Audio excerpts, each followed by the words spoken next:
નમસ્કાર મિત્રો, સીધું ને સટના એપિસોડમાં વિશ્વગુરુની કેવી ફજેતી થઈ રહી છે એની આપણે વાત કરવાના છીએ. ઘર આંગણે તો રાજ્યો યેન કેન પ્રકારેણ જીતી રહ્યા છે, પરંતુ વિદેશોમાં એમની ફજેતી થઈ રહી છે.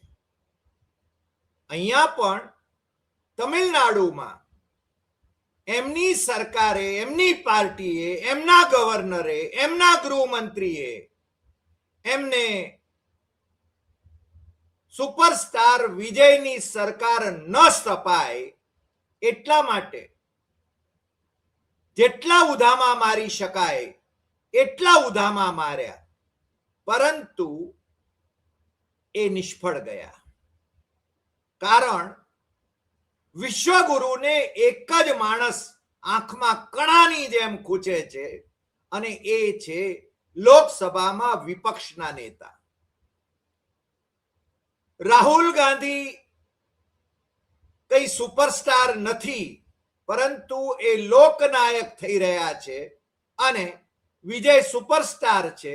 એમની જોડીએ તમિલનાડુમાં ભારતીય જનતા પાર્ટીના ગવર્નર, આરએસએસના ગવર્નર અને આખી કેન્દ્ર સરકાર એની બાજી ઊંધી વાળી છે.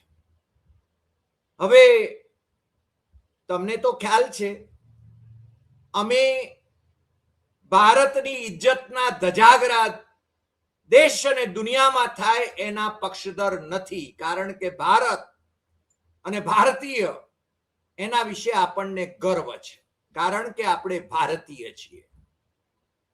અને અત્યારના જેવી પરિસ્થિતિ ક્યારેય નહોતી ભૂતકાળમાં. નરેન્દ્ર મોદીનો ડંકો વાગે છે એવા ઢોલ પીટાવ્યા, પરંતુ ઓપરેશન સિંદૂર જ્યારે થયું ત્યારે ભારતને પડખે એકેય દેશ ઉભો રહ્યો નહીં. ઇઝરાયલે પણ બહુ ઝાઝી મદદ કરવાની જરાય તમા કરી નહીં.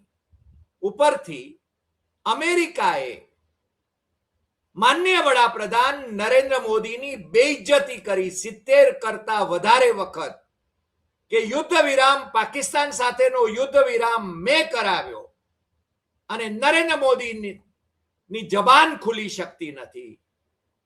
રાહુલ ગાંધીએ સંસદમાં કહ્યું કે ટ્રમ્પ કોણ છે યુદ્ધ વિરામ કરાવનારો. પ્રાઇમ મિનિસ્ટરે કહી દેવું જોઈએ કે યુ આર જસ્ટ નોબડી, અમે અમારા નિર્ણયો લઈશું. પરંતુ પ્રાઇમ મિનિસ્ટરની એ હેસિયત નથી. એ હવે આખી દુનિયા જાણી ગઈ છે. અને આજે જે વાત કરવાની છે એ નેપાળની કરવાની છે. અને નેપાળ એ ભલે બટુક રાજ્ય હોય, નેપાળ ભલે બટુક દેશ હોય, અંગ્રેજીમાં સ્ટેટ કહેવાય, એટલે મેં રાજ્ય કહ્યું. એ હિન્દુ રાષ્ટ્ર ક્યારેક હતું, પરંતુ હવે હિન્દુ રાષ્ટ્ર રહ્યું નથી. નરેન્દ્ર મોદીની સરકારે ઇકોનોમિક એમ્બાર્ગો જ્યારે લાદ્યો, ત્યારથી નેપાળ ભારતનું પરંપરાગત મિત્ર હોવા છતાં ચીનના ખોળામાં જઈને પડ્યું, એમ કહીએ તો જરાય અતિશયોક્તિ નથી. અને મોદીને એમ હતું કે હવે ચીનમાં ડાબેરીઓ ગયા, અને જેમજીની બાલેન શાહની સરકાર આવી એટલે આપણે તો ઈલું ઈલું કરીશું.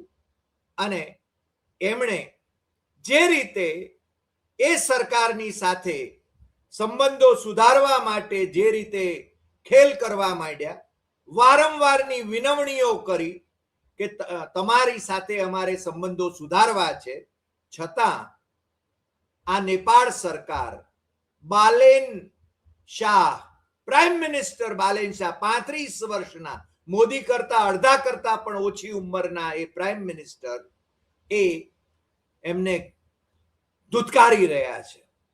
મારી પાસે કાઠમંડુ પોસ્ટ, ત્યાંનું જે પ્રતિષ્ઠિત અખબાર છે, એનો એ રિપોર્ટ જે છે કે આપણા વિદેશ સચિવ, આમ તો આજે એટલે કે 11 મેના રોજ એ નેપાળ જવાના હતા 2 દિવસ માટે, અને ત્યાંના પ્રાઇમ મિનિસ્ટર બાલેન શાહને ભારતના પ્રાઇમ મિનિસ્ટર નરેન્દ્ર મોદી તરફથી નિમંત્રણ આપવા માંગતા હતા, પરંતુ બાલેન શાહે એમને મળવાનો સાફ ઇનકાર કરી દીધો અને વિક્રમ મિશ્રી, જે આપણા વિદેશ સચિવ છે, એમની એ મુલાકાત ડિપ્લોમેટિક ભાષામાં કહીએ તો મોકૂફ રહી છે.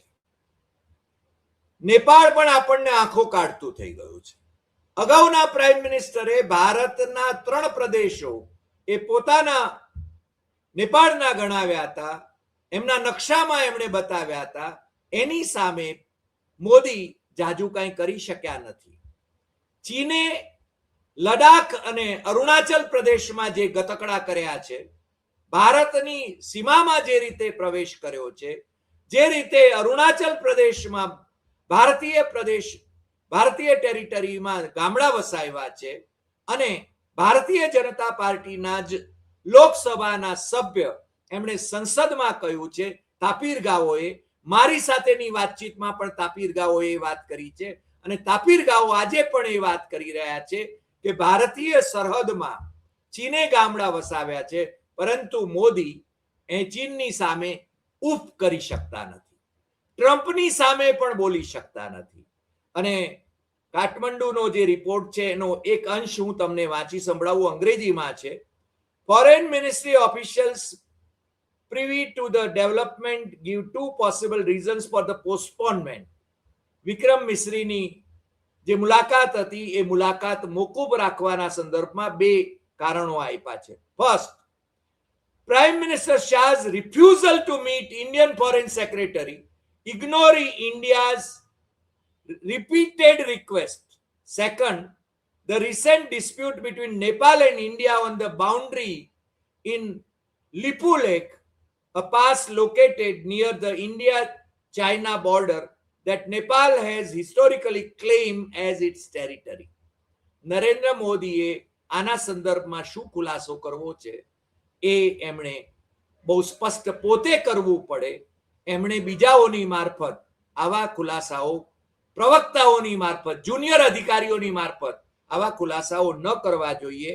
એમણે છે ને બહુ સ્પષ્ટપણે આ વાત પોતે કહેવી જોઈએ, કારણ કે કૈલાસ માનસરોવરની જે યાત્રા છે એમાં પણ આને કારણે અવરોધ આવી શકે છે.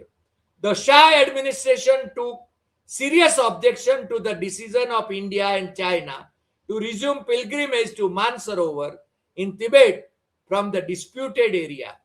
નરેન્દ્ર મોદીના શાસનમાં નેપાળ ભારતના પ્રદેશને ડિસ્પ્યુટેડ એરિયા કહેવા માંડ્યો છે. આ હિન્દુ રાષ્ટ્ર ક્યારેક હતું, ક્યારેક સાવરકર નેપાળના મહારાજાને ભારતના મહારાજા બનાવવા માંગતા હતા. એમણે લખ્યું પણ છે, એમના તમારામાંથી જેમને રસ હોય એ સાવરકર સમગ્રના જે 10 ગ્રંથો છે એ બરાબર રિફર કરી જાય, અને નેપાળના મહારાજાને ભારતના મહારાજા બનાવવા માંગતા હતા સાવરકર. એ સાવરકરનો આત્મા અત્યારે નરેન્દ્ર મોદી જેવા હિન્દુ હૃદય સમ્રાટ ગણાતા શાસકના શાસન દરમિયાન સ્વર્ગમાં કે જ્યાં હોય ત્યાં કણસતો હશે. મને લાગે છે કે નેપાળ અને ભારતના સંબંધોમાં આવેલી ખટાશ એ કેવી ઊભી થઈ છે એનું વધુ એક ઉદાહરણ એ પણ આપણે જોઈ શકીએ છીએ.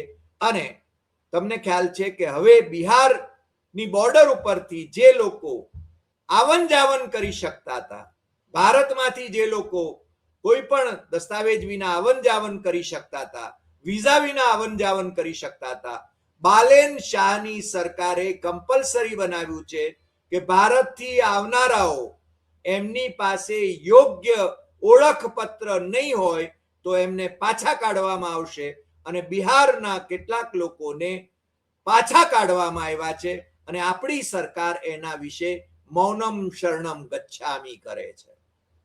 નરેન્દ્ર મોદી ક્યારેક આપણા માનનીય વડાપ્રધાન ડોક્ટર મનમોહનસિંહ જેવા વિશ્વવિખ્યાત અર્થશાસ્ત્રી અને માનનીય વડાપ્રધાન એની ફજેતી કરતા હતા, જાહેરમાં એમની ઠેકડી ઉડાવતા હતા, એમને મૌની બાબા કહેતા હતા. અને અત્યારે નરેન્દ્ર મોદી એ પોતે મૌની બાબા થઈ ગયા છે, અને જે કહેતા હતા કે અમે તો ત્રીજી સૌથી વિકસિત ઇકોનોમી થઈ રહ્યા છીએ, એમણે હૈદરાબાદમાં જે ભાષણ કર્યું છે એ એમની આર્થિક અવસ્થા, દેશની આર્થિક અવસ્થા એમણે જે કરી છે એની પોલ ખોલી નાખે છે. દેશવાસીઓને એમણે તૈયાર રહેવાનું કહ્યું છે કે ઇકોનોમિક ઇમરજન્સી આવી જશે.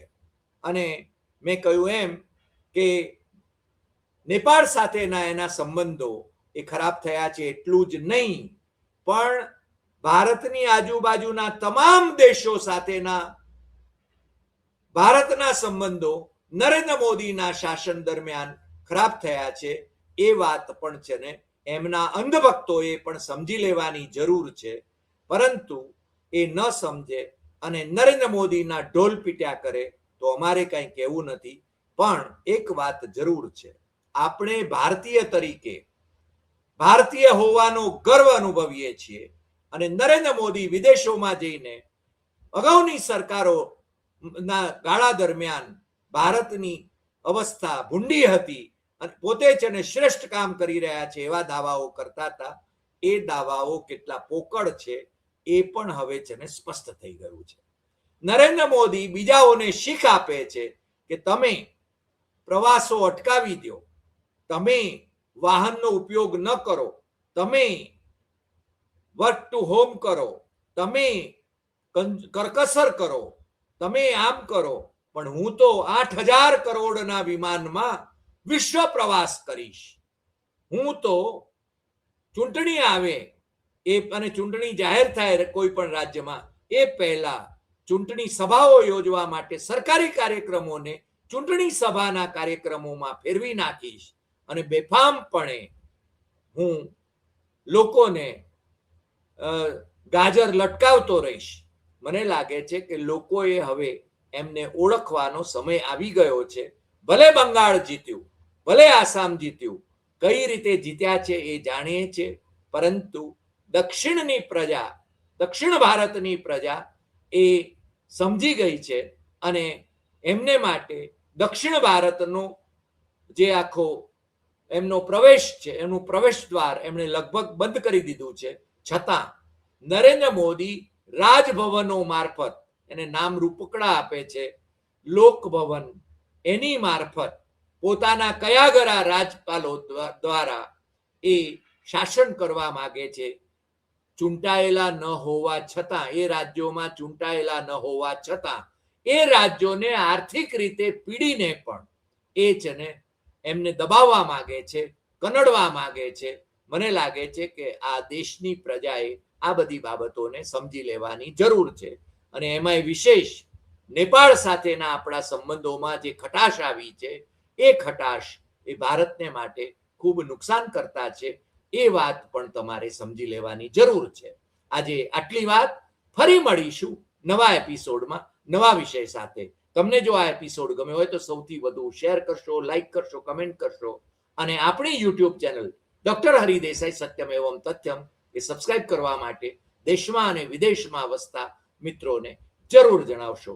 નમસ્કાર.